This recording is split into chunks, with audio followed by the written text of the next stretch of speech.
Nancy Culp's final interview revealed a truth that fans of the Beverly Hillbillies had quietly suspected for decades. Behind the laughter and cheerful television moments, the reality on set was far more complicated. Nancy Culp, born Nancy Jane Culp on August 28, 1921, in Harrisburg, Pennsylvania, was never the typical Hollywood star.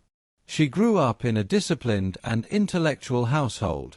Her father was a federal revenue agent, and her mother encouraged curiosity, education, and culture. From a young age, Nancy showed a sharp mind and a love for learning. She attended Florida State College for Women, now Florida State University, where she earned a degree in journalism. That training gave her the articulate voice and thoughtful presence that audiences would later recognize on screen. But before Hollywood ever called her name, the world was at war. During World War II, Nancy left journalism behind and joined the U.S. Navy Reserve.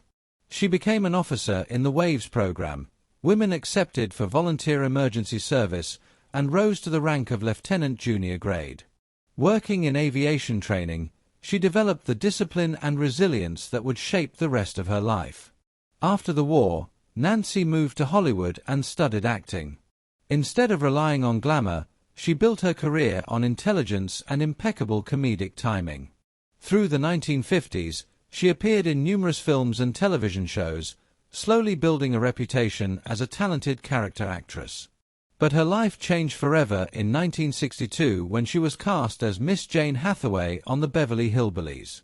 As the polite, intelligent secretary to oil millionaire Milburn Drysdale, Culp created one of television's most memorable characters.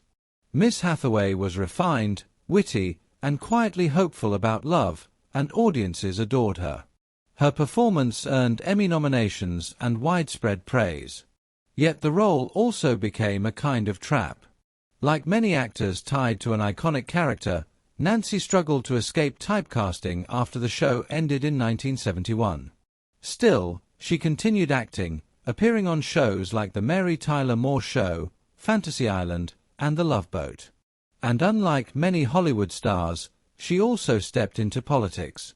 In 1984, she ran for the U.S. House of Representatives in Pennsylvania as a Democrat, believing civic involvement was a responsibility, not a publicity stunt.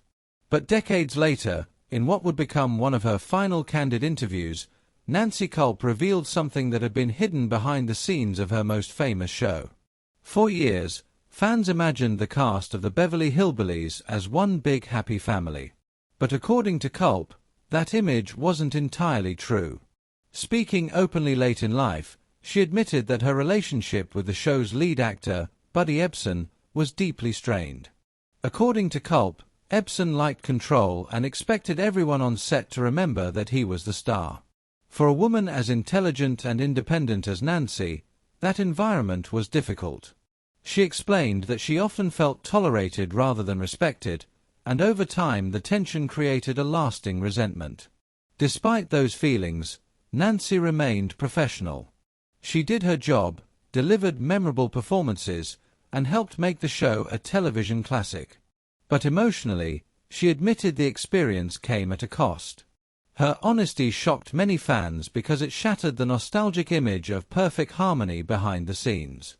Yet it also revealed something powerful. Nancy Culp was determined to tell the truth about her own life. In her final years, she lived quietly in Palm Desert, California. After decades of smoking, she was diagnosed with cancer in 1990. She underwent chemotherapy and faced the illness with the same determination that had guided her through war, Hollywood, and politics. On February 3, 1991, Nancy Culp passed away at the age of 69. But her legacy remains unique. She was more than Miss Jane Hathaway. She was a war veteran, a scholar, an actress, and a woman unafraid to speak honestly about her experiences, even when it complicated the comfortable stories people preferred to believe. And in that final interview, Nancy Culp did something rare in Hollywood. She chose truth over nostalgia.